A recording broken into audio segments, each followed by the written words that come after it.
అప్పటి నుంచి నేను ఇంకా దేవుడు పని చేయాలని తీర్మానించుకొని ఊరూరు తిరుగుతూ ఉంటాను.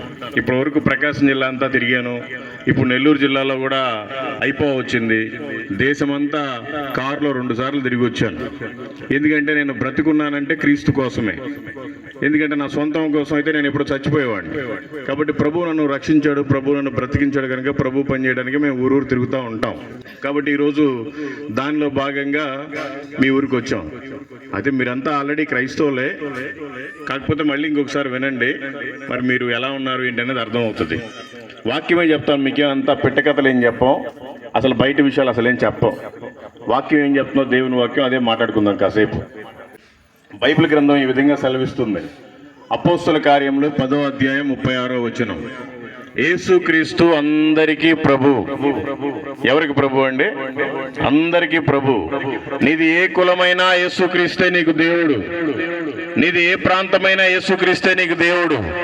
నీది ఏ ఊరైనా నీకు యేసుక్రీస్తే దేవుడు తప్ప వేరొక దేవుడు లేడు. వాక్యం సెలవిస్తుంది, తూర్పు దిక్కు మొదలుకొని పడమర దిక్కు వరకు నీది ఏ గ్రామమైనా, ఏ జిల్లా అయినా, ఏ రాష్ట్రమైనా, ఏ దేశమైనా, నువ్వు ఏ భాష మాట్లాడినా యేసు ప్రభు తప్ప వేరొక దేవుడు అసలు మనకు లేడు. కాబట్టి మనమంతా ఆయన్ని తెలుసుకొని ఉండాలి. ఆయన తెలుసుకోవడం వల్ల మనకు ఉపయోగం ఏంటి? వాక్యం ఈ విధంగా సెలవిస్తుంది. యెషయా గ్రంథము 45వ అధ్యాయము 22వ వచనం. భూదిగంతముల నివాసులారా, నా వైపు చూచి రక్షణ పొందుడి. మనం ఎవరి వైపు చూసినా కూడా మనకి రక్షణ కలగదు. మనం యేసుక్రీస్తు వైపు చూస్తేనే మనకి రక్షణ కలుగుతుంది. మరి మీరంతా రక్షణ పొందారా? నేను రక్షణ పొందాను అన్న వాళ్ళు ఒకసారి ఏమనుకోకుండా చేతులు ఎత్తండి. మంచిది, ప్రైజ్ గాడ్. మరి మిగతా వాళ్ళ పరిస్థితి ఏంటి? అందరూ రక్షణ పొందుకోవాలి. రక్షణ అంటే ఏం లేదు, యేసు ప్రభు దేవుడని మన నోటితోటి మన పాపాలు ఒప్పుకోవాలి. ఆయనే దేవుడని మన హృదయంలో విశ్వసించాలి. అదే రక్షణ. మనం ఏం పేరు మార్చుకోవాల్సిన అవసరం లేదు, మన కులం మార్చుకోవాల్సిన అవసరం లేదు, మన ఊరి పేరు, మనం ఏమి మతం మార్చుకోవాల్సిన అవసరం లేదు. మన హృదయం మార్చుకోవాలి, మన మనసును మార్చుకోవాలి, నమ్మి బాప్తిసం పొందాలి. అప్పుడు ఆయన రక్షణ మనకి కలుగు చేస్తాడు. మనమంతా ఆయనకి సాక్షిగా ఉంటాం. అంతేగాని ఏదో మూడబడుగు జుట్టు పెంచుకొని పోయి గుండు చేర్చుకోవాల్సిన పని లేదు. కొబ్బరికాయలు, అగరబత్తీలు, కర్పూరాలు వెలిగించాల్సిన పని లేదు. మొక్కుబడి కోసం ఏదో ఒక గొర్రె పిల్లని లేదా పొట్టేల పిల్లని పోయాల్సిన పని లేదు. మన హృదయాన్ని ఆయనకి ఇవ్వాలి. అప్పుడే మనమంతా దేవుడి పిల్లం అవుతాం. కాబట్టి మనమంతా ఆ విధంగా ఉన్నామా లేదా చూసుకోవాలి. ఎందుకు మన హృదయాన్ని దేవుడికి ఇవ్వాలి, యేసుక్రీస్తుకే ఇవ్వాలి? ఈ ప్రపంచంలో చాలా మంది దేవీ దేవతలు ఉన్నారు. 33 కోట్ల మంది దేవుళ్ళు ఉన్నారు.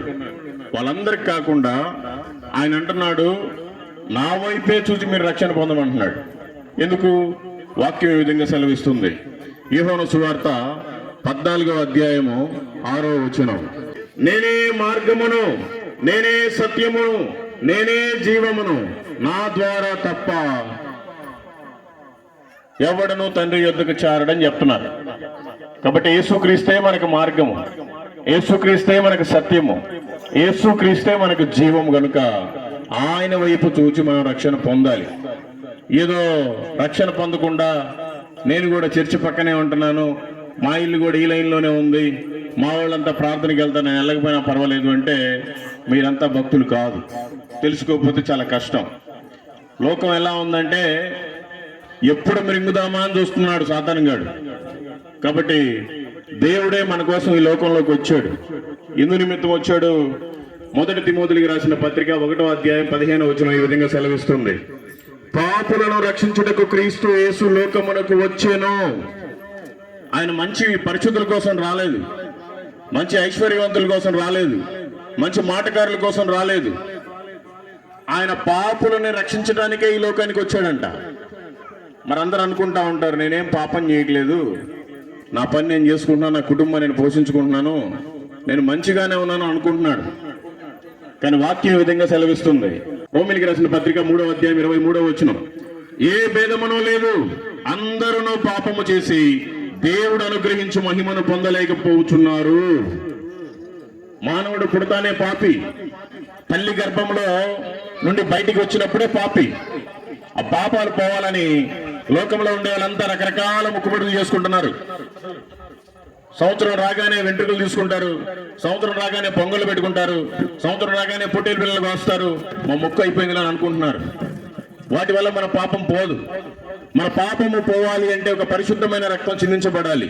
ఏ గొర్రె పిల్ల రక్తమో, ఏ కోడి పిల్ల రక్తమో, ఏ కుక్క పిల్ల రక్తమో చిందిస్తే అవ్వదు. మరి పరిశుద్ధమైన రక్తం ఎవరి దగ్గర ఉంది?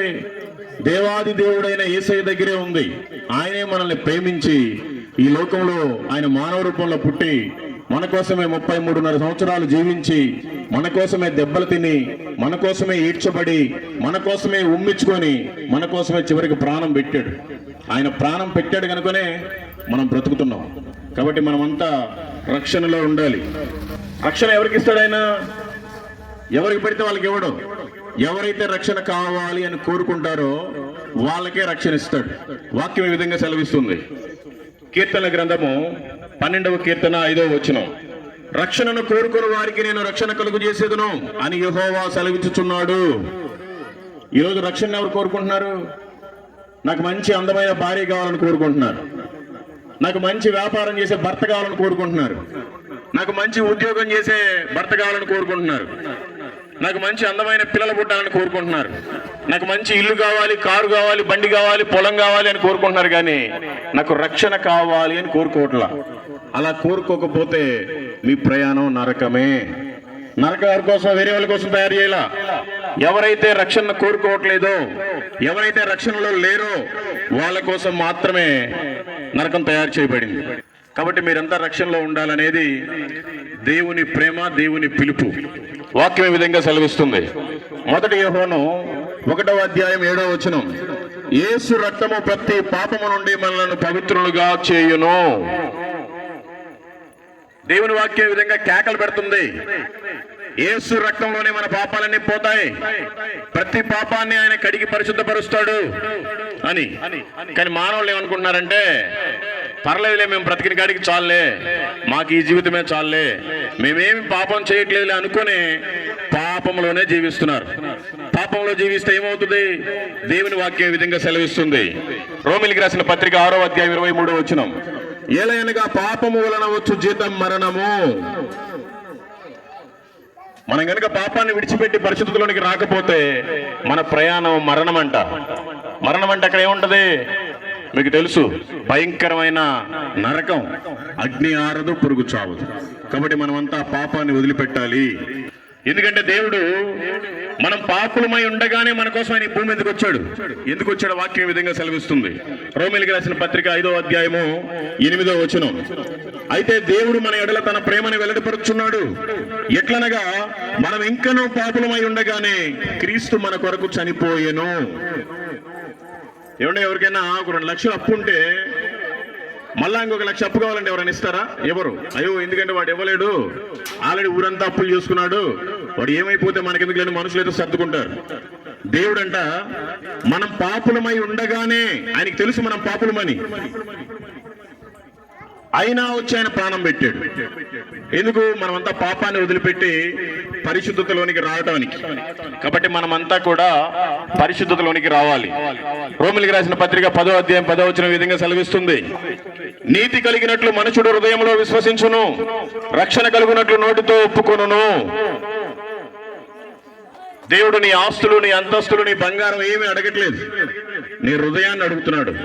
నీ హృదయంతో ఆయన్ని విశ్వసించాలి, నీ పాపాలన్నీ నీ నోటితో ఒప్పుకోవాలి, నీకు రక్షణ కలుగుతుంది. లేదంటే చాలా ప్రమాదం. ఇన్ని రోజులు సంవత్సరాలు గడిచిపోతున్నాయి, క్రిస్మస్లు వచ్చేస్తున్నాయి, ఎన్నో కొత్త సంవత్సరాలు వస్తున్నాయి, కానీ మన బ్రతుకులు మాత్రం మారట్లేదు. మరి వాక్యం ఈ విధంగా సెలవిస్తుంది. మార్కు సువార్త 1వ అధ్యాయము 15వ వచనం, కాలము సంపూర్ణమై ఉన్నది, దేవుని రాజ్యము సమీపించి ఉన్నది, మారు మనసు పొంది బాప్తిసం తీసుకొని ఉండండి అని వాక్యం సెలవిస్తుంది. మరి మీరంతా ఎంతమంది బాప్తిసాలు తీసుకున్నారండి? మీరంతా క్రైస్తవులేగా? నేను బాప్తిసం తీసుకున్నాను అన్న ఒకసారి చేతులు ఎత్తాను, ఏమనుకోకుండా. Praise God. సగం మంది ఎత్తారు. మరి మిగతా సగం మందికి ఏమైంది?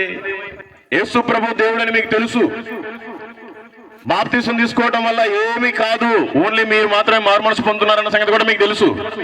మరి ఎందుకు ఇంకా మీరు బాప్తిసానికి నిర్లక్ష్యం చేస్తున్నారు?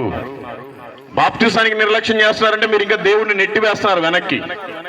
మీది బ్రదర్ అన్న అసెంబ్లీ చర్చ్ అయి ఉండొచ్చు, చర్చ్ పక్కన నీది ఇల్లు అయి ఉండొచ్చు, సంవత్సరం వచ్చేసరికల్లా మంచి స్టార్కు నువ్వే ఎక్కువ డబ్బులు ఇచ్చుండొచ్చు, కానీ ఏం ఉపయోగం లేదు. నువ్వు మారు మనసు పొంది బాప్తిసం తీసుకుంటేనే దేవుడు కుమారుడిగా, దేవుని కుమార్తెగా నిన్ను అంగీకరిస్తాడు ఆయన. లేదంటే నేనేమో అంగీకరించడు ఆయన. ఆయన ఏమని చెప్తున్నాడు? ప్రయాసపడి భారము మోసుకొనుచున్న సమస్త జనులారా నా యొద్దకు రండి, నేను మీకు విశ్రాంతి కలుగజేస్తున్నాను చెప్తున్నాడు. నువ్వేమో సరిగ్గా మారు మనసే పొందవు, దేవునికి దగ్గరగానే ఉండవు, మరి నీకు కష్టాలు లేకుండా, శ్రమలు లేకుండా, ప్రయాస లేకుండా ఎలా ఉంటది? మీరంతా క్రైస్తవులే, మీకందరికి యేసు ప్రభు దేవుడిని తెలుసు. మాలాంటి వాళ్ళు మధ్యలో మారినోళ్ళు దేవుని తెలుసుకుని గట్టిగా ఉంటున్నారు, కానీ క్రైస్తవులే చాలా మంది ఏమనుకోకపోతే సిగ్గు లేకుండా ఇంకా సిగరెట్లు తాగే వాళ్ళు ఉన్నారు, బీడీలు తాగే వాళ్ళు ఉన్నారు, పొగాకులు వేసుకునే వాళ్ళు ఉన్నారు, మందు తాగే వాళ్ళు ఉన్నారు, అబద్ధాలు మాట్లాడే వాళ్ళు ఉన్నారు, బూతులు మాట్లాడే వాళ్ళు ఉన్నారు, బొంకే వాళ్ళు ఉన్నారు. మనల్ని బట్టి దేవుని నామానికి అవమానం జరుగుతుంది. మన మాట తీరును బట్టి వేరే వాళ్ళు ఎవరు దేవుణ్ణి తెలుసుకోలేకపోతున్నారు. కాబట్టి మనం పాపంలో ఉండేది కాక అనేక మందిని మనం ఇంకా పాపంలోనే ఉంచుతున్నాం. కాబట్టి మనం మారాలి. మనం మారకపోతే చాలా కష్టం. మనకి దేవుడు వాక్యాన్ని ఇచ్చాడు. అందరికీ బైబిల్స్ ఉన్నాయి. బైబిల్ నాకుందన్న వాళ్ళు ఒకసారి చేతులు ఎత్తండి ఏమనుకోకుండా. ఆల్మోస్ట్ మరి అందరి దగ్గర ఉంది. మరి ఆ బైబిల్ని ఇప్పటివరకు పూర్తిగా చదివారా? సరే, మీకంటే కొంతమంది చదువు రాదు, మరి కనీసం పిల్లలతో చదివించుకున్నారా? చదివించుకోవాలా? మరి మీకు దేవుని ప్రేమ ఎలా తెలుస్తుంది? దేవుని ప్రణాళిక ఎలా తెలుస్తుంది? దేవుడి ఆలోచనలు ఎలా తెలుస్తాయి? మీరు ఎలా బ్రతకాలో మీకు ఎలా తెలుస్తుంది? బైబిల్ ఏమనుంది? మానవుడు ఎలా పుట్టాడో ఉంది, ఎలా బ్రతకాలో ఉంది, ఎలా చనిపోతాడో ఉంది, చనిపోయిన తర్వాత ఏం జరుగుతుందో కూడా దాంట్లో ఉంది. మీరు ఎన్ని రోజులు దేవుని వాక్యాన్ని చదువుకోకుండా, లేదంటే చదివించుకొని వినకుండా ఉంటే మీరంతా దేవుని పిల్లలు కాదు. మీరంతా వాక్యాన్ని చదువుకోకుండా, వాక్యాన్ని చదివించుకోకుండా మీరు ప్రార్థన చేసినా కూడా దేవుడు వినడు. నేను ఊరుగా సొంతగా చెప్పట్లా, వాక్యం ఈ విధంగా సెలవిస్తుంది. సామెతల గ్రంథము 28వ అధ్యాయం 9వ వచనం ఈ విధంగా ఉంది. ధర్మశాస్త్రము వినబడకుండా చెవిని తొలగించుకొని వాని ప్రార్థన హేయము. అర్థమైందమ్మా? ధర్మశాస్త్రం అంటే బైబిల్. ఆ బైబిల్నే మీరు వినకుండా, వాక్యాన్ని వినకుండా, చదవకుండా మీరు ప్రార్థన చేసినా అది దేవునికి వ్యతిరేకంగా మారిద్దంట. అదేందయ్యా మరి మా ప్రార్థన దేవుడు వినడంటున్నావు? మరి మా జీవితాల్లో చాలా మేలు జరిగింది, మా కుటుంబంలో అద్భుతం జరిగింది, ఆశ్చర్యకార్యాలు జరిగాయంటే దేవుడు నీకే కాదు, రోడ్డు మీద అడుక్కునేవాడు కూడా 3 పూట్ల భోజనం పెడతాడు దేవుడే. మరి ఆయనకు కూడా ఆశీర్వాదమే, మరి నీకు కూడా ఆశీర్వాదమే. కాబట్టి మనం వాక్యాన్ని ధ్యానించాలి, వాక్యానుసారం బ్రతకాలి. వాక్యం రాకపోయినా చదివించుకోవాలి. మీరంతా ఇన్ని రోజులు ఎందుకు వాక్యాన్ని చదివించుకోలేదు? ఎందుకు వాక్యాన్ని చదువుకోలేదు? వాక్యానుసారం ఎందుకు లేరు అంటే మీ గురించి చక్కగా దేవుడు రాసి పెట్టాడు బైబిల్లో. అందరూ గమనించండి. 2వ తిమోతికి రాసిన పత్రిక 3వ అధ్యాయం 4వ వచనం ఈ విధంగా సెలవిస్తుంది. ద్రోహులు, మూర్ఖులు, గర్వాంధులు దేవుని కంటే సుఖానుభవం ఎక్కువగా ప్రేమించువారు. అంటే మీకు దేవుని వాక్యము కంటే ఎక్కువ నీ పనే నీకు ఎక్కువైంది, నీ పొలమే నీకు ఎక్కువైంది, నీ ఉద్యోగం, నీ వ్యాపారమే నీకు ఎక్కువైంది. కనుక దేవుని వాక్యాన్ని పక్కన పెట్టి మీ ఇష్టం వచ్చినవన్నీ మీరు ప్రేమిస్తున్నారు. అందుకే దేవుడు మిమ్మల్ని అంటున్నాడు, మీరంట ద్రోహులంట, మూర్ఖులంట, గర్వాంధులంట, దుర్మార్గులంట. కాబట్టి దయచేసి ఇప్పటికైనా దేవుని వాక్యాన్ని చదువువచ్చిన వాళ్ళు చదువుకోండి, చదువు రాని వాళ్ళు చదివించుకోండి. ఏదైనా గవర్నమెంట్ ఒక స్కీమ్ పెట్టారు, లేదంటే ఒక పింఛనే రావాలంటే ఆఫీసుల చుట్టూ ఎన్నిసార్లు తిరుగుతాం, ఎన్ని కాగితాలు రాపించుకుంటాం. మరి ఎందుకు దేవుని వాక్యాన్ని చదివించుకోలేకపోతున్నాం? ఎందుకు వినలేకపోతున్నాం? దేవునికి ఎందుకు దూరంగా ఉండాలి? మీరంతా గమనించుకోవాలి. దేవుని వాక్యం ఈ విధంగా సెలవిస్తుంది. ఆమోసు గ్రంథము 5వ అధ్యాయం 12వ వచనం. మీ అపరాధములు విస్తారములైనవనియు మీ పాపములు ఘోరమైనవనియు నేను ఎరుగుదును. కాబట్టి దయచేసి రాత్రికైనా నువ్వు నిజంగా మారు మనసు పొందాలి, ఆయన రక్షణలోనికి రావాలి. ఎన్ని రోజులు నామకార్థంగా ఉంటారు? ఉంటే మనం పౌరుషంగా ఉండాలి, రోషంగా ఉండాలి. ఆయన రోషం కలిగిన దేవుడు, మనకు కూడా అదే రోషాన్ని ఇచ్చాడు. మన పేరుకి క్రైస్తవులాగా ఉంటున్నాం, చేసే అన్ని లోకాచారాలే, చేసే అన్యులు ఏం చేస్తారో అవే చేస్తున్నాం. మనం కూడా అమావాస్యలు చూస్తాం, పౌర్ణాలు చూస్తాం. ఎవరైనా మొండబాబులు వస్తే మనం పోము, పిల్లటం పోతే పోము, తుమ్మినా పోము. పెళ్లి సగం అంతా హైందవులాగే ఉంటది. అలా కాదు, మనం లోకానికి వేరుగా ఉండాలి. లేకపోతే చాలా కష్టం. దేవుడు సమస్తాన్ని నోటి మాటతోటే కలుగు చేశాడు. మనల్ని మాత్రం ఆయన చేతితో తయారు చేశాడు. ఆయన జీవాత్మను ఊదాడు. కాబట్టి మన హృదయంలో దేవుడు ఉంటున్నాడు. మరి ఆయన ఎక్కడ ఉంటున్నాడు? తలవాల్చుకోవడానికైనా మనిషి కుమారునికి స్థలం లేదంట ఈ భూమి మీద. సమస్తాన్ని నోటి మాటతోటే కలుగు చేసిన దేవుడు ఆయన. మరి ఆయన ఎక్కడుంటాడు? భూమి మీదనే స్థలం లేకపోతే మన హృదయంలో ఉంటాడు. మన హృదయంలో ఎలా ఉంటాడు? వాక్యం ఈ విధంగా సెలవిస్తుంది. 1 కొరింథీయులకు రాసిన పత్రిక 3వ అధ్యాయం 16-17 వచనాలు. మీరు దేవుని ఆలయమై ఉన్నారనియు దేవుని ఆత్మ మీలో నివసించుతున్నాడనియు మీరు ఎరుగరా? ఎవడైనానో దేవుని ఆలయమును పాడు చేసిన ఎడల దేవుడు వానిని పాడు చేయను. దేవుని ఆలయము పరిశుద్ధమై ఉన్నది, మీరు ఆ ఆలయమై ఉన్నారు. చాలా మంది హృదయాల్లో ఈ రోజున దేవుడు లేడు. నేను క్రైస్తవుని అని చెప్పుకుంటున్నారు, నేను క్రైస్తవురాలని చెప్పుకుంటున్నారు, అన్ని కార్యక్రమాలు చేస్తా ఉన్నారు, దేవుడిని మీరు దుఃఖ పెడుతున్నారు. కాబట్టి దేవుడు ఏమన్నా హెచ్చరించదలుచుకున్నాడేమో మీరు గ్రహించండి. దేవుడు మన హృదయంలోనే ఉన్నాడు. ఎప్పుడైతే అబద్ధాలు మాట్లాడతామో అప్పుడు దేవుడు బయటికి వెళ్ళిపోతాడు. ఎప్పుడైతే బూతులు మాట్లాడతామో అప్పుడు దేవుడు బయటికి వెళ్ళిపోతాడు. ఎప్పుడైతే పొగాకు నవ్వుతున్నామో వెళ్ళిపోతాడు. ఎప్పుడైతే బీడీ సిగరెట్లు అవుతున్నామో వెళ్ళిపోతాడు. ఎప్పుడైతే మందు తాగుతున్నామో వెళ్ళిపోతాడు. ఎప్పుడైతే ఎవరి దగ్గరికి అయితే కొట్టడానికి తిట్టడానికి వెళ్తామో అప్పుడు వెళ్ళిపోతాడు. ఆయన వెళ్ళిపోతే నీకేం ఉపయోగం? ఆయన నిన్ను కోరుకొని హృదయంలో ఉంటున్నాడు. మరి నువ్వెందుకు ఆయన్ని దుఃఖ పెడుతున్నావు? అలా దుఃఖ పెట్టడం మంచిది కాదు. కాబట్టి మనమంతా తెలుసుకోవాలి. వాక్యం ఈ విధంగా సెలవిస్తుంది. ప్రకటన గ్రంథము 3వ అధ్యాయము 16వ వచనం. నీవు వెచ్చగానైనను చల్లగానైనా ఉండక నులివెచ్చనగా ఉన్నావు గనుక నేను నిన్ను నా నోట నుండి ఉమ్మివేయను ఉద్దేశించుచున్నాను. నువ్వంటే అటు క్రైస్తవుడుగా లేవు, క్రైస్తవురాలుగా లేవు, ఇటు లోకస్తుల్లాగా లేరు. పేరుకేమో క్రైస్తవులని చెప్పుకుంటున్నారు, సిగ్గు లేకుండా బయట బ్రతికినట్టే బ్రతుకుతా ఉన్నారు. నేను ఇలాగే మాట్లాడతాను, ఏమనుకోబాక, నేను కూడా మీ అబ్బాయిని అనుకోండి. ఇన్ని రోజులు నామకార్థంగా ఉంటారు. దేవుని వాక్యం సెలవిస్తుంది, నువ్వు ఉంటావా వెచ్చగా ఉండు, నువ్వు ఉంటావా చల్లగానైనా ఉండు, నువ్వు అటు ఇటు కాకుండా నులివెచ్చగా ఉన్నావు. అందుకే నేను నా నోటి నుండి దేవుడు ఉమ్మేయటానికి సిద్ధంగా ఉన్నాడంట. కాబట్టి మనల్ని ఉమ్మి వేస్తే మన పరిస్థితి ఒకసారి ఆలోచించండి. మనం ఉమ్మి ఎప్పుడు వస్తాం? ఎప్పుడన్నా నోట్లో నుంచి గల్లో ఏదన్నా కొద్దిగా చండాలం వస్తే వస్తాం. అంటే మన బ్రతుకు అంతకంటే హీనమైందేమో. మరి దేవుడు మనల్ని ఉమ్మి వేయని ఉద్దేశించున్నాడంట ఆయన. కాబట్టి మనం ఆ పరిస్థితిలో ఉండకూడదు, మంచిగా ఉండాలి. కీర్తనల గ్రంథము 4వ అధ్యాయము 2వ వచనం ఈ విధంగా సెలవిస్తుంది. నరులారా, ఎంతకాలము నా గౌరవమును అవమానముగా మార్చెదరు, ఎంతకాలము వ్యర్థమైన దానిని ప్రేమించెదరు, ఎంతకాలము అబద్ధమైన వాటిని వెతికెదరు. మనకు తెలుసు ఆయనే దేవుడు, సమస్తాన్ని కలుగు చేశాడు. మన పాపాల నిమిత్తం ఆయన ఈ భూమి మీదకి వచ్చి ప్రాణం పెట్టాడు. ఆయనే మళ్ళీ తిరిగి లేచాడు. ఎంతో మంది దేవీ దేవతలు ఉన్నారు, కానీ ఎవరు కూడా ఈ భూమి మీద చనిపోయి తిరిగి లేచిన వాళ్ళు ఎవరు లేరు. యేసు ప్రభువే లేచాడు. మరి అలాంటి మంచి దేవుడిని మనం నమ్ముకొని ఇంకా ఎంతకాలము అబద్ధమైన వాటిని వెతుకుతున్నాం? ఇంకా ఎంతకాలం మనం దేవునికి వ్యతిరేకమైన పనులు చేస్తా ఉంటాం? మనం మారకపోతే నరకం మన కోసమే తయారు చేయబడి ఉంది. కాబట్టి తెలుసుకోవాలి. ఏదో ఈ లోకంలో బ్రతుకుతున్నాంలే, మంచి పెళ్ళయింది, పిల్లలు ఉన్నారు, నా కుటుంబం నేను సంతోషంగా ఉన్నానులే అనుకుంటే కాదు. ఇన్ని రోజులు జరిగిపోయింది ఒక ఎత్తు, ఇప్పుడు జరగబోయేది ఒక ఎత్తు. దేవుడి విధంగా సెలవిస్తున్నాడు. ప్రకటన గ్రంథము 22వ అధ్యాయము 12వ వచనం. ఇదిగో త్వరగా వచ్చుచున్నాను, వాని వాని క్రియ చొప్పున ప్రతి వానికి చుటకు నేను సిద్ధపరిచిన జీతం నా యొద్దనున్నది.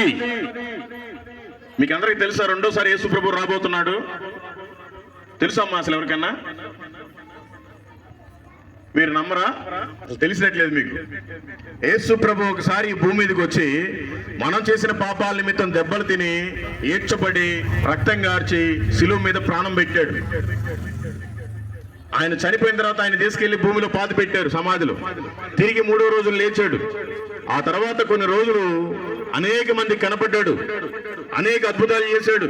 కళ్ళు లేని వారికి కళ్ళు తెప్పించాడు, కాళ్ళు లేని వారికి కాళ్ళు ఇచ్చాడు, నోరు లేని వాళ్ళకి మాటలు ఇచ్చాడు, వినపడిన వాళ్ళకి చెవులు ఇచ్చాడు, చనిపోయిన వాళ్ళని కూడా లేపాడు. ఆ తర్వాత ఆయన ఆరోహణమై వెళ్తున్నాడు. నేను మళ్ళీ త్వరగా వస్తాను, మీరంతా సిద్ధంగా ఉండండి దేవుడు చెప్పి వెళ్ళాడు. మరి మీకు తెలియదు ఈ విషయం, యేసుప్రభు మళ్ళీ వస్తాడని తెలుసా? మరి తెలిస్తే మీరంతా ఎలా ఉండాలి?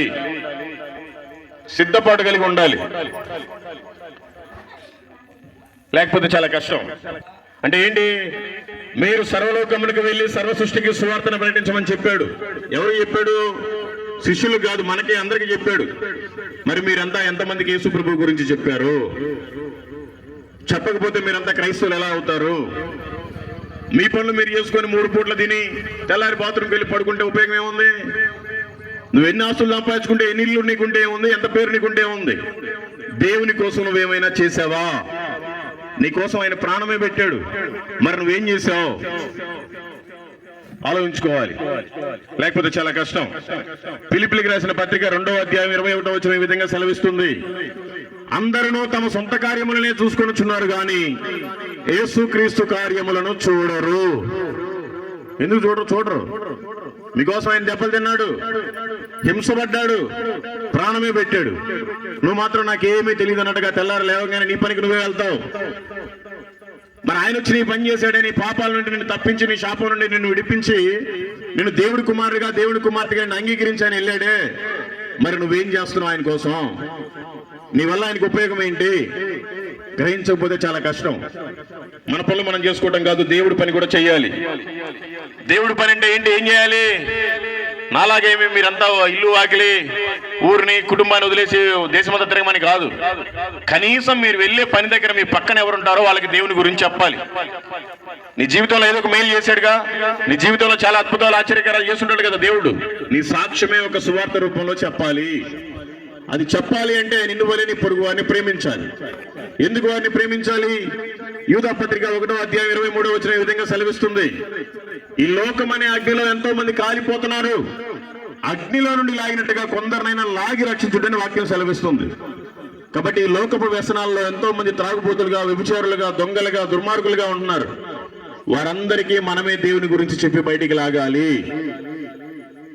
ఎంతో మంది మనకంటే పేరు ప్రఖ్యాతులు ఉండేవాళ్ళు, మనకంటే వయసులో పెద్దవారు, ఎంతో మంది వయసులో చిన్నవారు అందరూ చనిపోయారు, మనకు తెలిసిన వాళ్ళు చాలా మంది. అయినా మనం ఇంకా బ్రతికున్నామంటే ఎందుకు దేవుడు బ్రతికిస్తున్నాడు? మన పనులు మనం చేసుకొని తిని బాత్రూమ్కి వెళ్ళడానికి కాదు. మన వల్ల దేవునికి ఏమన్నా ఉపయోగకరంగా ఉందా? కనీసం ఇప్పటికైనా ఎవరికైనా నా సాక్ష్యాన్ని చెప్తాడని దేవుడు ఆలోచిస్తా ఉన్నాడు. కాబట్టి మీరంతా ఈ లోకం అనే అగ్నిలో కాలిపోయే వారిని కొందరైనా లాగి రక్షించాలని దేవుని పేరట మనవి. ఎందుకు మనమే దేవుని గురించి చెప్పాలి? వాక్యం ఈ విధంగా సెలవిస్తుంది. మత్తయి సువార్త 9వ అధ్యాయం 37వ వచనం: కోత విస్తారంగా ఉంది, పనివారు కొద్ది మందే ఉన్నారు. మరి ఆ కొద్ది మందిలో మనం ఉన్నామా లేదా? ఇప్పుడు నీకు 4 ఎకరాల పొలం ఉంది, చెన్నగో కందో ఏదో వేసావు, నువ్వు ఒక్కదాని ఎన్ని రోజులు కోసుకుంటావు? ఓ పక్క కోసేసరికల్లా ఇంకో పక్క అది ఎండిపోతా ఉంటది, లేదా వర్షం వస్తే పాడైపోతా ఉంటది. మరి అట్లాగే ఈ ప్రపంచంలో అనేక మంది పాపులు ఉన్నారు. వారందరికీ నువ్వు దేవుని గురించి చెప్పాలి. ఎందుకంటే విస్తారంగా ఉంది కోత, పనివారి మనమే కొద్ది మందే ఉన్నాం. మరి మన పనులు మనం చూసుకుంటే దేవుని కోత ఎవరు కోయాలి? కాబట్టి మీరంతా మీరు చేసే పనుల దగ్గర ఎవరైతే ఉంటారో వారికి దేవుని గురించి చెప్పండి, లేకపోతే ఏం ఉపయోగం లేదు. ఎంతో మంది మన దేశంలో అసలు యేసు ప్రభు అంటే తెలియదు. మొట్టమొదటిగా యేసు ప్రభు వారికి 12 మంది శిష్యులైతే వారిలో ఒకరైన తోమా గారు మన కేరళ ప్రాంతానికి వచ్చాడు. పడవలో 5000 కిలోమీటర్లు, 6 నెలల ప్రయాణం. ఆయన ఎలా తిన్నాడు, ఎలా పడుకున్నాడు? అప్పుడులే పెద్ద మిషన్ పడవలు కూడా కాదు, చేతుడు తెగ్గేసుకుంటా వచ్చేవాడు.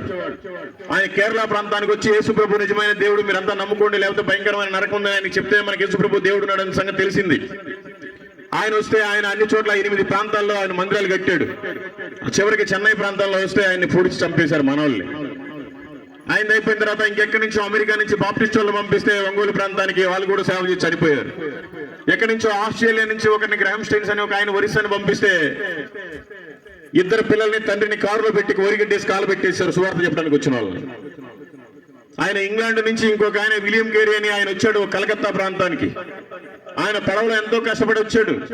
ఆయన నేను భారతదేశ ప్రజలకి బైబుల్ని ఇవ్వాలి, వీళ్ళకి చదువు నేర్పించాలి, వీళ్ళంతా ఆడపిల్లలను చదివించరు అని ఆయన మొట్టమొదటిగా స్కూల్ పెట్టింది ఆయనే. ఆడపిల్లలను చదివించడానికి ఆయన ప్రోత్సహించాడు. మన భారతదేశంలో రైళ్లు తిరుగుతున్నాయంటే విలియం కేరీ చాలా వరకు కూడా మెయిల్ చేశాడు.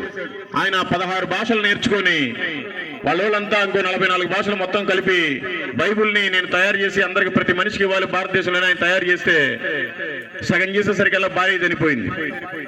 మళ్ళీ చేశాడు, ఇంకొద్ది చేసేసరికల్లా పిల్లలు కూడా చనిపోయారు. అయినా కూడా ఆయన బైబుల్ని పూర్తి చేసి ఆయన కూడా చనిపోయాడు. ఈ రోజు నా క్రైస్తవుడు ఉన్నాడంటే నువ్వు చదివినా చదవకపోయినా నీ చేతిలో బైబుల్ ఉంది. ఆయన మన కోసమే వచ్చాడు, మన భారతదేశానికి ఏదో చేయాలని. ఆయన భార్య పిల్లలు చనిపోయినా కూడా లెక్క చేయకుండా దేవుని పని పూర్తి చేశాడు. మరి నీ కుటుంబం అంతా సరిగ్గానే ఉన్నారుగా? దేవుడు నీకు 3 పూట్ల భోజనం పెట్టి పోషిస్తున్నాడుగా? ఎంతో మంది అనారోగ్యంలో ఉన్నారు, నువ్వు అయితే ఆరోగ్యంగానే ఉన్నావుగా? మరి ఇప్పటి వరకు దేవుడి కోసం నువ్వేం చేశావు? ఏమి చేయకపోతే ప్రభువుకి లెక్క చెప్పాలి, తెలుసుకోవాలి.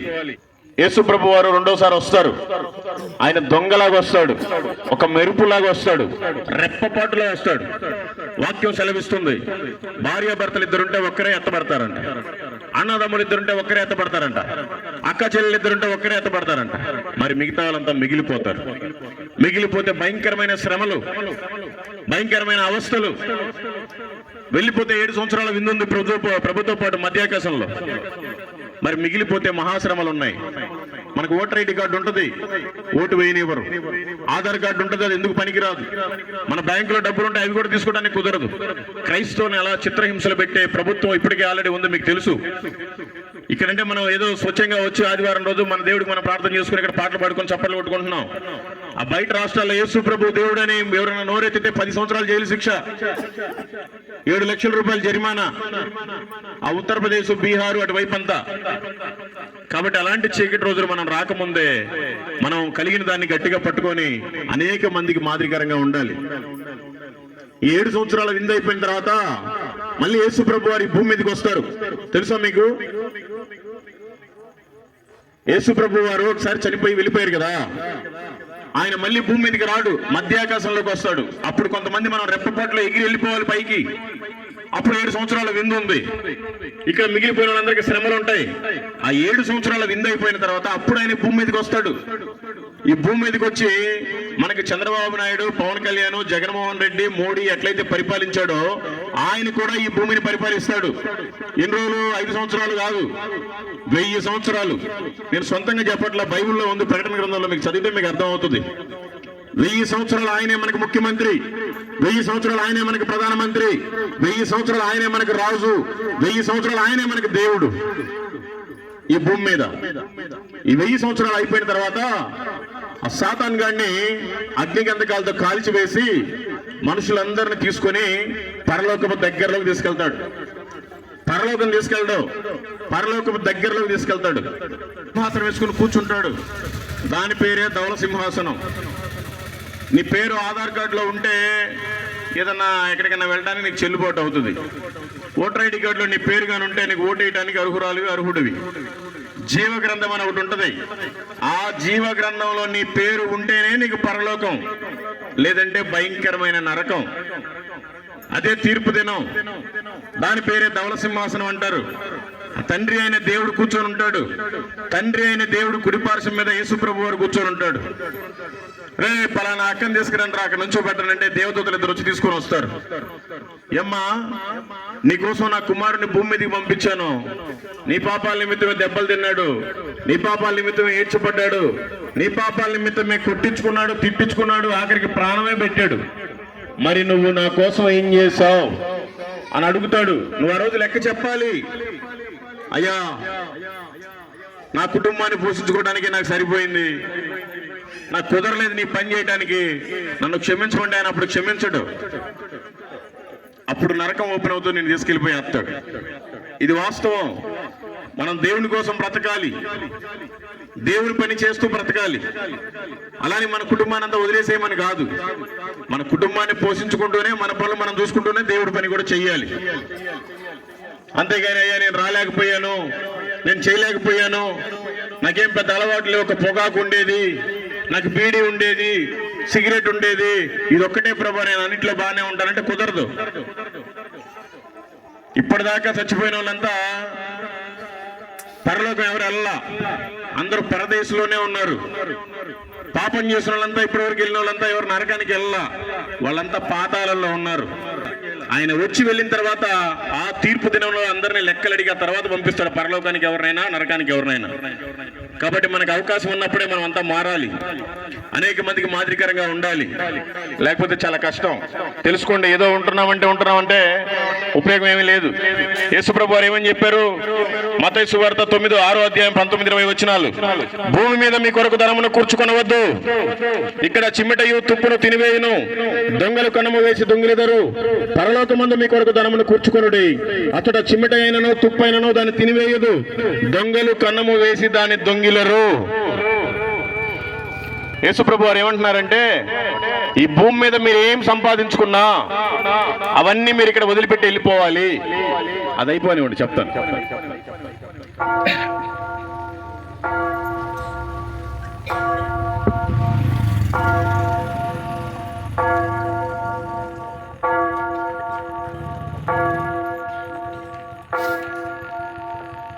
సమయం రాత్రి 8 గంటలు.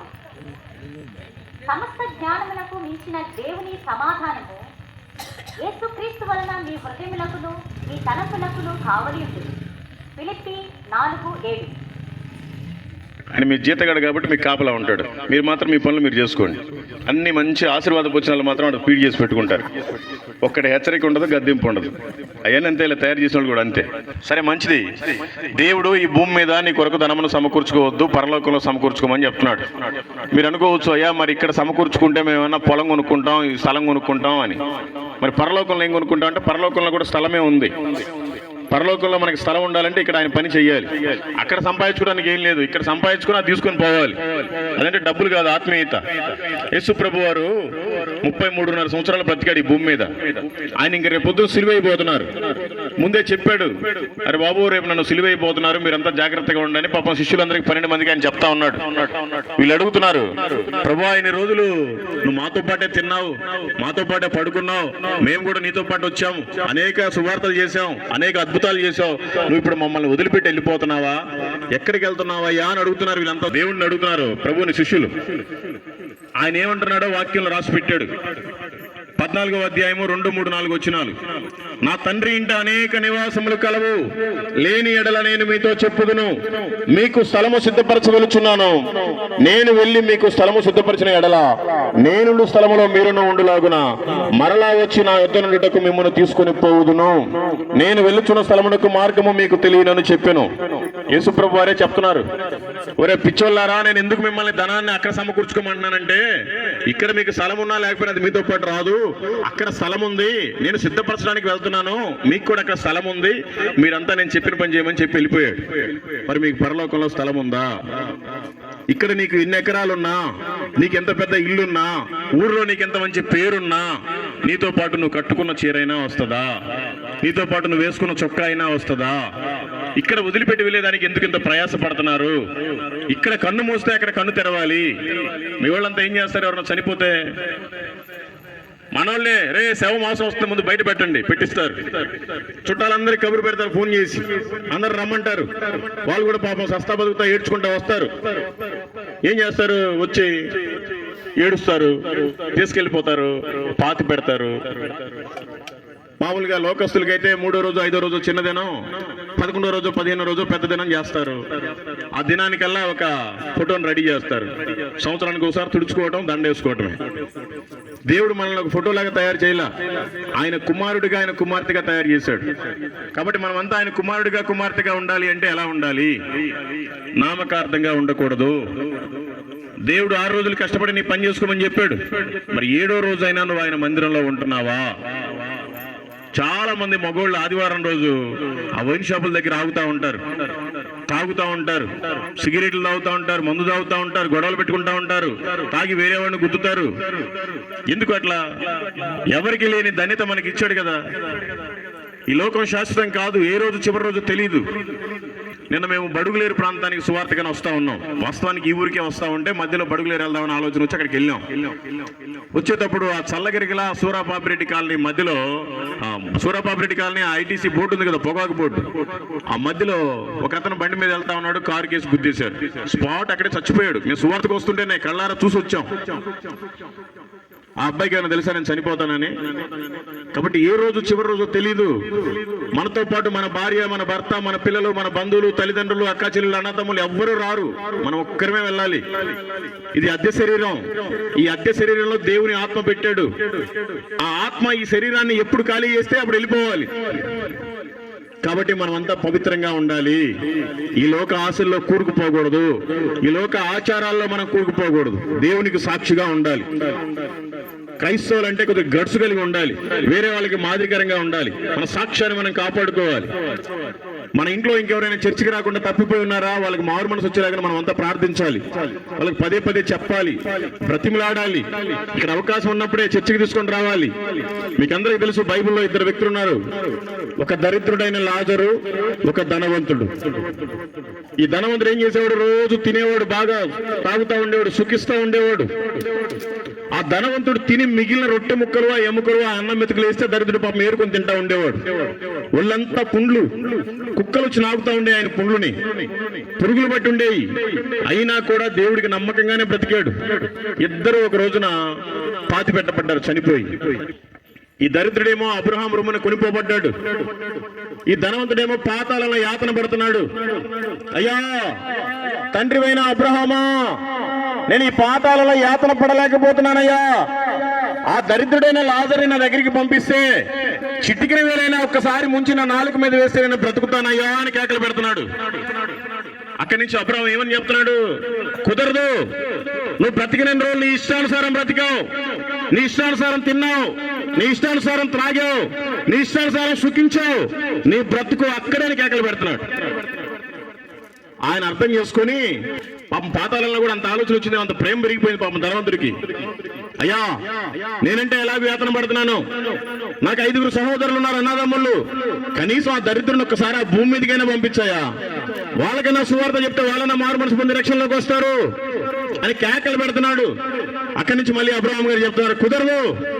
నీవు బ్రతికినన్ని రోజులు నువ్వు మాత్రమే ప్రార్థన చేసుకోవడం కాదు, నీ ఇంట్లో వాళ్ళని కూడా ప్రార్థన నడిపించాలి. నీ ఇంట్లో వాళ్ళ గురించి నువ్వు ప్రార్థించాలి. అప్పుడే అనేక మందిని తీసుకెళ్లి ప్రార్థన చేసుకున్న వాళ్ళు రక్షణలో నిలబెట్టుకోకపోతే వారి పరిస్థితి అంతేనని చెప్తున్నాడు. అంటే మీకు దీన్ని బట్టి ఏమర్థమైంది? మనం బ్రతికినప్పుడే మన ఇంట్లో వాళ్ళు కూడా రక్షణ పొందుకోవాలి. మనం ఉన్నప్పుడే మన ఇంట్లోనే అందరూ రక్షణలో ఉన్నామా లేదని చెక్ చేసుకోవాలి. చనిపోయిన తర్వాత అయ్యా నా ఇంట్లో వాళ్ళు ఇంకా రక్షణ పొందలేదు, నాకు అది లేదు ఇది లేదంటే కుదరదు.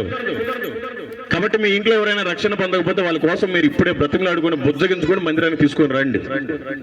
మంది ఇంకెవరైనా తాగుతుంటే ఇక్కడ బ్రతిలాడి గడ్డం పట్టుకోండి, చేతులు పట్టుకోండి, అవసరమైతే కాళ్ళు పట్టుకొని బ్రతిలాడండి. అయ్యా మందు మానేసేయి, ఆ సిగరెట్లు మానేసేయి, దేవుని మందిరానికి రాయా అని మీరే బ్రతిలాడుకోవాలి. మీ పిల్లలు కానీ మీ ఇంట్లో వాళ్ళని కానీ. లేకపోతే భయంకరమైన నరకం ఉంది, తెలుసుకోవాలి. లేకపోతే చాలా కష్టం. కాలము సంపూర్ణమై ఉన్నది, దేవుని రాజ్యం సమీపించింది. వాక్యం ఏమని సెలవిస్తుందంటే చీకటి దినాలు రాబోతున్నాయి, ఇప్పుడు వెలుతురనే దినాలు ఉన్నాయి. ఇప్పుడే మీరు మీ ఇంట్లో వాళ్ళ రక్షణ పొందించుకోండి, మీ బంధువులకు సువార్తను చెప్పండి, మీ స్నేహితులకు సువార్తను చెప్పండి. అనేక మందిని అగ్నిలో నుంచి లాగినట్టుగా లాగి మీరు దేవుళ్ళు నిలబెట్టమని చెప్తుంది. వాక్యం ఏమని చెప్తున్నా ఒకసారి వినండి. యోహాను సువార్త 9వ అధ్యాయం 4వ వచనం ఈ విధంగా సెలవిస్తుంది, పగలున్నంత వరకు నన్ను పంపిన వాని క్రియలు మనం చేయుచుండవలెను, రాత్రి వచ్చుచున్నది, అప్పుడెవడనో పని చేయలేడు. ఇప్పుడు మనకు మంచి అవకాశం వేరే వాళ్ళకి సువార్త చెప్పడానికి. ఇప్పుడు మాకు అవకాశం ఉంది కాబట్టి ఈ పట్టాభిరామపురం వచ్చి మీకు సువార్త చెప్తున్నాం. నీ ఉత్తరప్రదేశ్, మధ్యప్రదేశ్, ఛత్తీస్గఢ్, ఒరిస్సా పోయి ఈ మాత్రం మైకి పెట్టి చెప్తే యేసు ప్రభు దేవుడు అనగానే వచ్చి మొత్తం కారు మొదలు కొడతారు, మమ్మల్ని కూడా కొడతారు. అలాంటి పరిస్థితులు రాకముందే పగలు ఇప్పుడు మనకి ఇక్కడ ఈ పగలు ఉన్నప్పుడే మనం అనేక మందికి చెప్పుకొని దేవుళ్ళకి నడిపించుకోవాలి. వాక్యం సెలవిస్తుంది, తర్వాత చీకటి రాబోతుందంట. అయ్యా నాకు ఈ పగలు వద్దు, ఈ చీకటి వద్దు, నాకు కుదరదు, నా పని నేను చేసుకున్నాను, బ్రతుకుతానంటే మీ గురించి కూడా దేవుడు మంచిగా వాక్యాన్ని ఒకటి రాసి పెట్టాడు, హెచ్చరిక. మత్తయి సువార్త 3వ అధ్యాయం 10వ వచనం, ఇప్పుడే గొడ్డలి చెట్ల వేరున ఉంచబడి ఉన్నది గనుక మంచి ఫలము ఫలింపని ప్రతి చెట్టును నరకబడి అగ్నిలో వేయబడును. అర్థమైందా? ప్రతి జీవితానికి ఒక గొడ్డలు పెట్టున్నాడంట ఆయన. ఆల్రెడీ నన్ను వేసాడు, మొత్తం బిజినెస్లు పోయినాయి, వ్యాపారాలు పోయినాయి, 3 కోట్ల రూపాయలు నష్టం. కుర్రోమర్రు అనుకుంటా ప్రభు పాదాలు పెట్టుకుంటే నా సువార్త పని చేయమని చెప్పాడు, అందుకని చేస్తున్నాం. మరి మిమ్మల్ని కూడా మొత్తక ముందే మీరు మంచిగా మారండి, మీ ఇంట్లో వారిని కూడా మీరు మార్చుకోండి. మీ మిత్రుల్ని మీ బంధువులను కూడా మీరు దేవునిలోనికి నడిపించండి. లేదంటే మీకు పరలోకంలో పాలు లేదు, మీ ప్రయాణం నరకంలో యాతన ఉంటుంది. కాబట్టి తెలుసుకోండి, ఈ లోకం శాశ్వతం కాదు, ఏ రోజు చివరి రోజో తెలియదు. మనమంతా భక్తులుగా ఉండాలి. భక్తులంటే ఎవరు? రోజు పొద్దున్న లేవగానే ప్రార్థన చేసుకోవాలి, వాక్యాన్ని చదువుకోవాలి, వాక్యానుసారం మనం జీవించాలి. వాళ్ళు భక్తులు. మరి నేను భక్తుణ్ణి, భక్తురాల్ని అన్నోళ్ళంతా ఒకసారి చేతులు ఎత్తండి ఏమనుకోకుండా. ఏంటి మీ ఊర్లో ఒక్కరు కూడా భక్తులు లేరా? అప్పుడు మిమ్మల్ని ఏమంటారంటే భక్తిహీనులు అంటారు. భక్తిహీనుల కోసం చక్కగా బైబిల్ ఇంకో మాట రాసి పెట్టాడు మీకోసమే ప్రభు. అందరూ తర్వాత మీరు ఇళ్ళకి పోయిన తర్వాత మీ బైబిల్ తీసి చూసుకోండి, చదివించుకోండి. ఇప్పుడన్నా బాగా గుర్తుపెట్టుకోండి. అదేంటంటే సామెతల గ్రంథము 16వ అధ్యాయము 4వ వచనం. అక్కడ ఏమనుందో నేను చదువుతాను, వినండి. ఇంటికి వెళ్ళిన తర్వాత మీరు కూడా చదివించుకోండి. ఇది ప్రతి మనిషికి అవసరం. ఎవరైతే భక్తులు వాళ్ళకి అవసరం లేదు, మీకు మాత్రం కంపల్సరీ అవసరమే. అక్కడ ఏమి రాస్తుందంటే, యెహోవా ప్రతి వస్తువును దాని దాని పని నిమిత్తము కలుగజేసెను, నాశన దినమునకు ఆయన భక్తిహీనులను కలుగజేసెను. అర్థమైందమ్మా? ఈ కారు ఉంది ఏ ఊరన్నా వెళ్ళటానికి, ఈ లైట్ ఉంది చీకట్లో వెలగటానికి, ఈ మైక్ ఉంది దీంట్లో మాట్లాడితే ఇదంతా మీకు వినపడటానికి. అట్లాగే భక్తిహీనులు అంటే ఎందుకు తయారు చేశాడు? నాశన దినం కోసమే తయారు చేశాడంట. అంటే నరకంలో కాల్చడానికి తయారు చేశాడంట దేవుడు మిమ్మల్ని. ఆ వాక్యాన్ని చదువుకోండి, కొద్దిగా భయం కలిగి ఉండండి. భక్తుల్లాగా, భక్తిహీనులాగా ఉండబాకండి. మీ పనులు మీరు చేసుకోవటం కాదు, దేవుడి పని కూడా చెయ్యాలి, దేవునికి సాక్షిగా ఉండాలి. అయిపోయింది ఇంక ప్రసంగం. ఇదే ప్రసంగం. అంటే నేను పెద్ద పాస్టర్ని కాదు, ఓన్లీ సువార్తకుని ఏదో ఊరు పోయి 4 మాటలు నాకు తెలిసి చెప్తా ఉంటా. నేను ఇప్పుడు చెప్పింది నా ఒక్కటి కూడా నా సొంతం చెప్పలేదు, అన్ని వాక్యాన్ని చూపించే మీకు చెప్పాను. మీకు కూడా ప్రతి వారం మీ పాస్టర్ గారు చెప్తా ఉంటారు, మంచి చర్చే ఉంది మీ ఊర్లో, కానీ పాస్టర్ గారు చెప్పే వాక్యాన్ని మీరు నెమరు వేసుకోండి, మంచిగా వాక్యానుసారం మీ జీవితానికి మలుచుకొని వాక్యానుసారం బ్రతకండి. నేను ఒక త్రాగుబోతుని, తిరుగుబోతుని పని నాకు సిగ్గు లేదండి. దేవుడు నన్ను బ్రతికిస్తేనే నేను బ్రతికున్నా. మరి మీరంతా మంచోళ్ళు. నేను ఇప్పటి వరకు 1,60,000 మందికి నా నోటితో యేసు ప్రభు దేవుడు అని చెప్పా. 79 మంది బాప్తిసం తీసుకున్నారు. నాకు తెలిసిన వాళ్ళు, తెలియని వాళ్ళు ఎంతమంది తీసుకున్నారు నాకు తెలియదు. మరి మీ వలన ఒక్కరన్నా బాప్తిసం పొందారా? ఒక్కరన్నా మీ వలన యేసు ప్రభు దేవుడని అంగీకరించారా? ఒక్కరన్నా ఈ లోకాన్ని వదిలిపెట్టి దేవుళ్ళో ఉన్నారా? మీరంతా పరిశీలించుకోండి. ఊరికే పేరు గొప్ప, ఊరు తిప్పంటే ఉపయోగం లేదు. పేరుకేమో క్రైస్తవులు, మనమే సరిగ్గా లేవు, ఇంక వేరే వాళ్ళకి ఏం చెప్తాం? కాబట్టి మన అలవాట్లన్నీ మార్చుకోవాలి. సాతాను గారు రేపుతా ఉంటాడు, పొగాకు వేసుకో వేసుకో వేసుకో, బీడి తాగు ఏం కాదులే తాగు, సిగరెట్లు తాగు ఏం కాదులే తాగు, టెన్షన్ వచ్చిందంటే ముందు 90 వేయాలి వెళ్ళి. అందుకని సాతాను ప్రేరేపించే వాటికి మనం లోపడకుండా దేవుని వాక్యాన్ని నెమరు వేసుకుంటూ దేవుని చిత్తానుసారం ఆయనకి ఇష్టంగా మనం బ్రతకాలి. ఈ లోకంలో ఉన్నప్పుడు మనకి ఎన్నో ఎదురవుతూ ఉంటాయి, వాటన్నింటినీ తప్పించుకోవాలి. కాబట్టి మీరంతా లోకాచారాలని, లోక అలవాట్ల నుంచి బయటకు వచ్చి దేవునికి సాక్షిగా ఉండాలని దేవుని పేరట మీ అందరికీ నా మనవి. దేవుడు మిమ్మల్ని, మీ కుటుంబాలని, మీ సంఘాన్ని, మీ ఊరిని, మీ పొలాలని దీవించి ఆశీర్వదించునుగాక. ఆమేన్. మీకోసం పాస్టర్ గారు చిన్న ప్రార్థన చేస్తారు. నమ్మకం ఉన్న వాళ్ళంతా తల్ల ఉంచండి. దానికంటే ముందుగా ఇప్పుడు చెప్పాను, 3 పూటల భోజనం చేస్తున్నాం, తిని పడుకుంటున్నాం. మనల్ని పోషిస్తున్నాడంటే దేవుని కృప. మరి ఇప్పటి వరకు మీరు ఎవరికి సువార్తనే అసలు చెప్పలేదు. కనీసం ఇప్పటి నుంచైనా మీ పక్కన పనిచేసే వారికో, మీ తోటి కనపడ్డ వాళ్ళకి కనీసం దేవుని గురించి చెప్పండి. మీ జీవితంలో జరిగిన సాక్ష్యమే దేవుని సువార్త. మేము ఉన్నాం, ఊరూరు పొద్దున్నే వెళ్ళిపోతాం. మేము ఎట్లా సువార్త చేస్తాం అనుకుంటున్నారు? పొద్దున్నే 6 గంటలకు లేస్తాం, లేచి రెడీ అయిపోయి బట్టలు పెట్టుకొని పాంప్లెట్లు బైబుల్ వేసుకొని కారు వేసుకొని వెళ్ళిపోతా ఉంటాం. పలానా ఊరు ఇవ్వాలనుకోని. ఎవరైతే దారిలో ఎదురవుతారో కావాలని గోకి మరి మేమే పలకరిస్తాం. ఏం పెద్ద అయినా ఈ ఊరు ఎట్టిపోద్ది, ఈ రోడ్డు, ఆ ఊరు ఎట్టిపోద్ది మాకు తెలుసు, అయినా కావాలని అడుగుతాం. ఆయన తోటి ఏదో మాట్లాడాలి. అయ్యా ఇది పలానా ఊరు పోతా, బడుగులేరు పోద్ది అని చెప్తే అప్పుడు మంచిది పెద్ద అయినా చాలా మంచిగా చెప్పావు, ఇదిగో మా దగ్గర పత్రిక ఉంది, యేసు ప్రభు మంచి దేవుడు, నీది ఏ కులమైనా ఏ మతమైనా నిజమైన దేవుడు ఆయనే, నువ్వు నమ్ముకుంటే పరలోకానికి వెళ్తావు, లేదంటే భయంకరమైన నరకం ఉంది, అక్కడ అగ్ని ఆరదు, పురుగు చావదు. నువ్వు యేసు ప్రభు నమ్ముకోవడం వల్ల నీ కులం మారదు, మతం మారదు, నీ మనసు మార్చుకో, నీ దేవుడు నీ బతుకును మారుస్తాడు, నీ జీవితం మారుతుందని చెప్పేసి వెళ్ళిపోతా ఉంటాం. అలా మీరు కూడా చెప్పండి. చెప్పకపోవడం వల్ల ఉపయోగం ఏం లేదు. చెప్పేదాని వల్ల మీకు పరలోకంలో స్థలం ఉంది. చెప్పకపోతే దేవుడికి లెక్క చెప్పాలి. రోజులు వేస్ట్ అయిపోతా ఉన్నాయి, వారాలు పోతున్నాయి, నెలలు పోతున్నాయి, సంవత్సరాలు అయిపోతా ఉన్నాయి. మనము ఇంకా సరిగ్గా మారట్లేదు, అనేక మందికి దేవుని గురించి చెప్పట్లేదు. మరి ఇంకా దేవుడు మనల్ని బ్రతికిస్తున్నాడంటే ఎందుకు బ్రతికిస్తున్నాడన్న జ్ఞానం మనం తెలుసుకోవాలి. ఊరికే పేరుకే బ్రతుకుతున్నాం అంటే ఉపయోగం ఏమీ లేదు. కాబట్టి రేపటి నుంచైనా కనీసం ఒక్కడికైనా నేను దేవుడి గురించి చెప్తాననేది మీరు తీర్మానం చేసుకోండి. అది చాలా మంచిది. మీకోసం ప్రార్థన చేస్తాడు. దేవుని వర్తమానాన్ని మీరు విన్నారు, ఆయన మాటలు విన్నారు. విన్న మీరు మీ స్థితి ఎలాగుంది, మీ పరిస్థితి ఎలా, ఒక్కసారి ఆలోచన చేసుకోండి ప్రియ దేవుని బిడ్డ. నువ్వు ఎక్కడ ఉన్నా సరే, ఏ ప్రాంతంలో ఉన్నా సరే, నిన్ను నువ్వు సరిచేసుకో. దేవుని దాసులు చెప్పిన ఆ మాటలు నాకెందుకు ఇలా ఉన్నాయి, నా జీవితం ఇక మార్చుకోవాలని అందరూ హృదయపూర్వకంగా కళ్ళు మూసుకొని ప్రార్థనలో ఏకీభవించండి. అందరూ ప్రార్థనలో ఏకీభవించండి. ఇదిగో భయంకరమైన నరకం ఉంది. ఇక నీకోసమే నరకం సిద్ధం చేశాడా? చెప్పాడు కదా, భక్తిహీనుల కొరకు ఆయన నరకాన్ని సిద్ధం చేశాడని. మరి నువ్వు భక్తిగా ఉంటావా, భక్తిహీనంగా ఉంటావా? ఒకసారి నిన్ను నీవే ఈ రాత్రి పరిశీలించుకో. భక్తిహీనంగా ఉంటే ప్రభువా నన్ను భక్తి జీవితంలో నడిపించయ్యా. నీ భక్తిని బట్టి నీ కుటుంబాన్ని రక్షిస్తాడు ప్రియ దేవుని బిడ్డ. నీ భక్తిని బట్టి నీ గ్రామాన్ని రక్షిస్తాడు. నీ భక్తిని బట్టి నీ ప్రాంతాన్ని రక్షిస్తాడు. ఒకసారి సొదొమ గొమొర్రా పట్టణాలను నాశనం చేయడానికి ఉంటే అబ్రహాము అంటున్నాడు, ఆ పట్టణంలో ఇదిగో 50 మంది ఉన్నా, 40 మంది ఉన్నా, 30 మంది ఉన్నా, 20 మంది ఉన్నా నేను రక్షిస్తాను. 10 మంది ఉన్నా, ఆఖరికి 5 ఉన్నా నేను రక్షిస్తాను అన్నాడు. కానీ ఆ ఊర్లో మాత్రం 3 మాత్రమే మిగిలారు.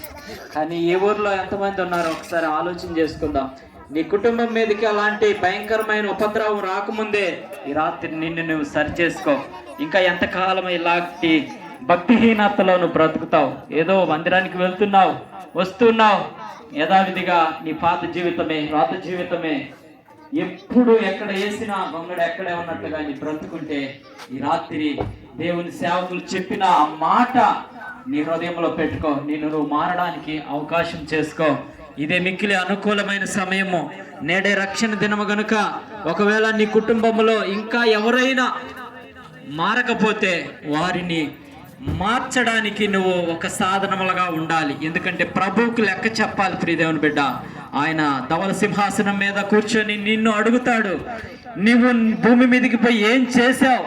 నీ పక్కింటోళ్ళకి, నీ ఇంటి వారికైనా సువార్త చెప్పి మార్చావా? ఒకవేళ నువ్వు బాప్తీసం తీసుకొని దేవుణ్ణి నమ్ముకున్నానని వ్యర్థంగా బ్రతికావు, ఇదిగో నీకు పరలోకం లేదు, నీకు పాతాళమే అని నిన్ను పాతాళంలోనే ఉంచుతాడు. తీర్పు తీర్చి నరకానికి పంపిస్తాడు. అలాంటి పరిస్థితి నీకు వద్దు. ఈ రాత్రి మార్చుకో నీ భక్తి జీవితం. ఒకవేళ ఎవరితోనైనా గొడవలు పెట్టుకొని ఉంటే సమాధాన పడు. ఇదిగో నువ్వు బలి అర్పించినప్పుడు మందిరములో వారితో సమాధాన పడితేనే నీ బలి నువ్వు అర్పించే అర్పణ దేవుడు అంగీకరిస్తాడని వాగ్దానం చేశాడు. అట్టి వాగ్దానంతో కూడిన మాటలు ఈ రాత్రి దేవుని దాసుల ద్వారాగా, ఆయన ఏర్పరచుకున్న స్వార్థికుల ద్వారాగా నీతో మాట్లాడాడు కదా. ఆ మాటలు నువ్వు పెడచెవును పెట్టి ఇంకా వ్యర్థంగా బ్రతికితే ఇక భయంకరమైన నరకం ఉంది. ఆ నరకం తప్పించబడదు. ఒక్కసారి ఆలోచించుకో. ప్రార్థన చేసుకుందాం. ప్రేమ స్వరూపుడు అయిన తండ్రి, కృప కలిగిన నాయన, నీ ఉచితమైన కృప చేత మమ్మల్ని ఎంతగానో ప్రేమించి, అయ్యా నీ అనాది సంకల్పమును బట్టి నాయన, నీ చిత్తాన్ని బట్టి ఈ పట్టాభిరామపురానికి ప్రభువా నీవు మమ్మల్ని తీసుకొచ్చినందుకు వందనాలు. అయ్యా నీవు ఏర్పరచుకున్న నీ దాసుల ద్వారాగా అమూల్యమైన మాటలు, అయ్యా ఇదిగో తండ్రి ముత్యము కంటే విలువైన మాటలు ప్రభువా పలికి ఉన్నావు. ఇదిగో తండ్రి నువ్వు అంటున్నావు, ఇదిగో ముత్యములు పందుల దగ్గర వేస్తే అవి తొక్కి పడేస్తాయి. వీళ్ళు పందుల వలె ఉండకుండా నాయన, ఇదిగో ఆ ముత్యములు ఏరుకొని, ఆ ముత్యము లాంటి మాటలు ఏరుకొని హృదయంలో భద్రపరుచుకొని తన జీవితాన్ని, పాప జీవితాన్ని, రోత జీవితాన్ని మార్చుకొని పరిశుద్ధంగా జీవితాన్ని జీవించినట్లుగా కృప దయచేయండి. ఈ గ్రామానికి రక్షణ కలుగునట్లుగా కార్యము చేయండి ప్రభువా. ఇదిగో ఇదే మిక్కిలి అనుకూలమైన సమయము గనుక, నేడే రక్షణ దినము గనుక, ఈ రక్షణ దినము రోజునే ప్రభువా అనేకులు రక్షిస్తావని ప్రార్థిస్తున్నావు నాయనా. యేసయ్యా, ఇదిగో తండ్రి, ఆనాడు నువ్వు వచ్చింది ప్రభువా, నశించిన దానిని వెతికి రక్షించుటకే నువ్వు ఈ లోకానికి వచ్చావు. ఎంతమంది నశించిపోయే దారిలో ఉన్నారో ఒక్కసారి ఆలోచన చేసుకొని వారిని మార్చండి ప్రభువా. వారి హృదయాలు పొడవబడినట్లుగా ఈరోజు మాట్లాడావు. నీకు కృతజ్ఞత స్తోత్రములు చెల్లించుకుంటున్నాం. ఎవరి కుటుంబంలో వాళ్ళు సువార్త చెప్పుకొని త్రాగుబోతులను మారాలి, తిరుగుబోతులను మారాలి, అబద్ధికులు మారాలి. ఇదిగో తండ్రి, మోసం చేసేవారు మారాలి. ఇదిగో సీరియల్ చూసేవారు మారాలి. ఇదిగో నీ యందు భయము భక్తి కలిగి జీవించున్నట్లుగా కృప దయచేయమని ప్రార్థిస్తూ ఉన్నాం నాయన. ఇంతవరకు చక్కగా నీ బిడ్డలో ఎన్నో మాటలు, విలువైన మాటలు విన్నారు ప్రభా. ఆనాడు పౌలు గారు నాయన దెర్బోకు వెళుతూ ఉన్నారు, ఇంకొక ప్రాంతానికి వెళుతూ ఉన్నారు. కానీ నువ్వు చెప్పిన విధముగా మాసిదోనియా ప్రాంతంలో ఇదిగో పిలుపు పట్టణంలోనికి వెళ్ళమంటే ఆ యొక్క దైవజనుడు అక్కడికి వెళ్ళి అక్కడ బోధించుండగా కొంతమంది స్త్రీలు అక్కడ ఉండి చాలా విలువైన మాటలు వింటున్నారు. కానీ దైవభక్తి గల స్త్రీ మాత్రము అయ్యా తను తన ఇంటి వారిని రక్షించుకున్నట్లుగా అలాంటి బిడ్డలు ఇక్కడ ఉండాలి ప్రభువా. ఇదిగో అలాంటి కార్యము ఈరోజు ఈ ప్రాంతంలో జరుగును గాక. ఇదిగో నీ దైవజనుడు చెప్పిన ప్రతి మాట వ్యర్థంగా పోకుండా వాళ్ళ హృదయములో పొడవబడిన ఆయన వాళ్ళు మార్చబడి జీవితాన్ని దిద్దుకొని నీ కొరకు ఒక సజీవ సాక్షులుగా నిలబడటానికి కృప దయచేయమని తీసుకొచ్చిన మమ్మల్ని బట్టి అయా, ఇక్కడ విన్న వారిని బట్టి మరొక్కసారి నిన్ను హృదయపూర్వకంగా స్తుతి స్తోత్రములు చెల్లించుకుంటూ, నీ చిత్తమైతే, నీ రాకడ ఆలస్యమైతే మరొకసారి ప్రాంత ప్రజలను దర్శించినట్లుగా మీరే కార్యము చేయమని అయ్యా, ఇక వాళ్ళ జీవితాల్లో వారి చేతిలోనే అప్పగించుకుంటూ ప్రభా వారిని మీరే మారుస్తావని మేము నమ్ముతూ మా ప్రయాణంలో కానీ సువార్థికుని ఇంకా ఎంతవరకు నడిపిస్తావో, ఎన్ని గ్రామాలకు నడిపిస్తావో, ఎన్ని ఆత్మలు నీ సేవకుని ద్వారాగా మారుస్తావో అది నీ చేతులకి అప్పగించుకుంటూ సమస్త కార్యములు ప్రభువా నీ ద్వారాగా జరిగించమని, ఆ సాతాను క్రియలకు, అపవాది క్రియలకు యేసు నామములో సిగ్గు కలిగి అణిచివేయబడినట్లుగా మీ నామాన్ని ఘనముగా ఎంచినట్లుగా కార్యము జరిగించమని నీకే మహిమ ఘనత ప్రభావం ఆరోపించుకుంటూ క్రీస్తు యేసు నామములో అడిగి ప్రార్థిస్తున్నాం తండ్రి, ఆమేన్. మంచిదమ్మా. ఈ మాటలు మీ ఊరికి వచ్చి చెప్పడం వల్ల మాకు ఎవ్వడు ఒక్క రూపాయి కూడా ఇవ్వడు. మా సొంత పెట్రోల్ మేము పోసుకొని మాకు భారం కలిగి ఇక్కడికి వచ్చి చెప్పాం. కాబట్టి మీరు వింటారా, విని మీ జీవితాన్ని మార్చుకుంటారా మీ ఇష్టం. లేదు ఇంకా రోజు బ్రతికినట్టుగానే బ్రతుకుతారంటే మీ ఇష్టం. మీలో ఎవరికైతే బైబుల్ లేదో, ఎవరి దగ్గర ఒక రూపాయి తీసుకో వాళ్ళకి బైబుల్ ఇస్తాం, తీసుకోండి. చిన్నపిల్లలకు కూడా మంచి పుస్తకాలు చదువుకునే ఉన్నాయి దేవుని గురించి, అందరికి ఇస్తాం. కావాలన్న వాళ్ళు వస్తే మేము ఇస్తాం. ఓకే, థ్యాంక్ యూ అమ్మా.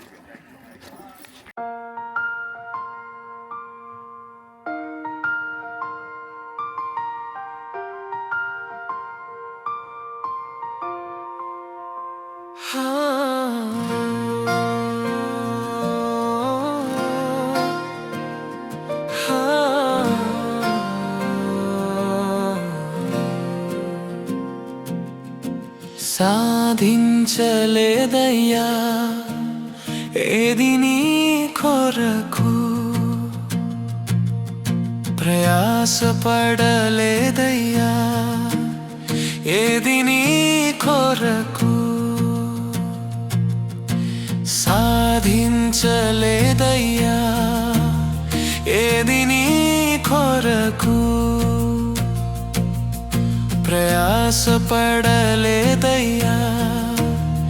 ఏది నీ కొరకు. ఇకనైనా నన్ను వాడుకొనుము,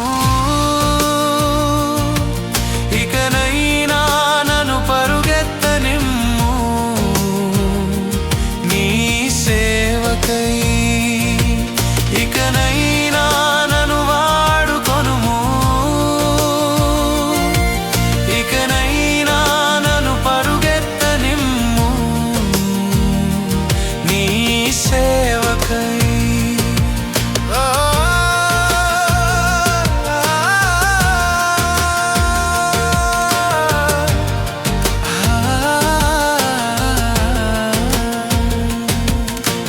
జీవిత దినములన్నీయు వ్యర్థమాయే నా కష్టమంతా నా స్వార్థమాయే నీ కొరకు ఒక గడియ అయినా నేను గడపలేదయ్యా నీ కొరకు ఒక గడియ అయినా నేను గడపలేదయ్యా ఇకనైనా నన్ను వాడుకొనుము ఇకనైనా నన్ను పరుగెత్తనిమ్ము నీ సేవకై ఇకనైనా నన్ను వాడుకొనుము ఇకనైనా నన్ను పరుగెత్తనిమ్ము నీ సేవకై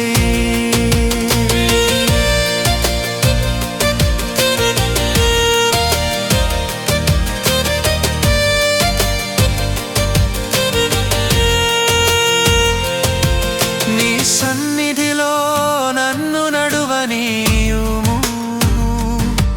నీ నామమునకు నన్ను భయపడనీయుము నన్ను నడిపించి నీ నీడలో నన్ను దాచుమయ్యా నన్ను నడిపించి నీ నీడలో నన్ను దాచుమయ్యా ఇకనైనా నన్ను వాడుకొనుము ఇకనైనా నన్ను పరుగెత్తనిమ్ము నీ సేవకై ఇకనైనా నన్ను వాడుకొనుము ఇకనైనా నన్ను పరుగెత్తనిమ్ము నీ సేవకై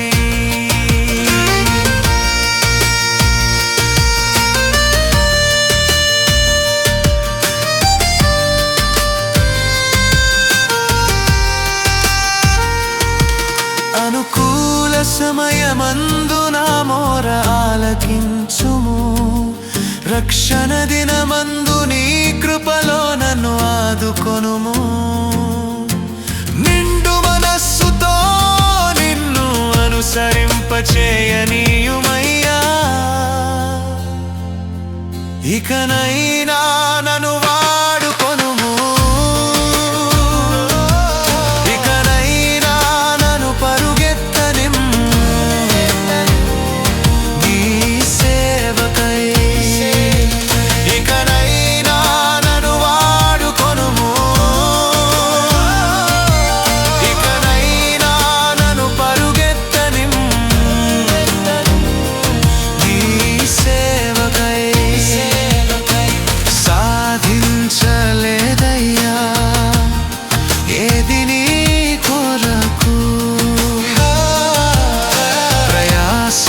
ప్రయాసపడలేదయ్యా ఏది నీ కొరకు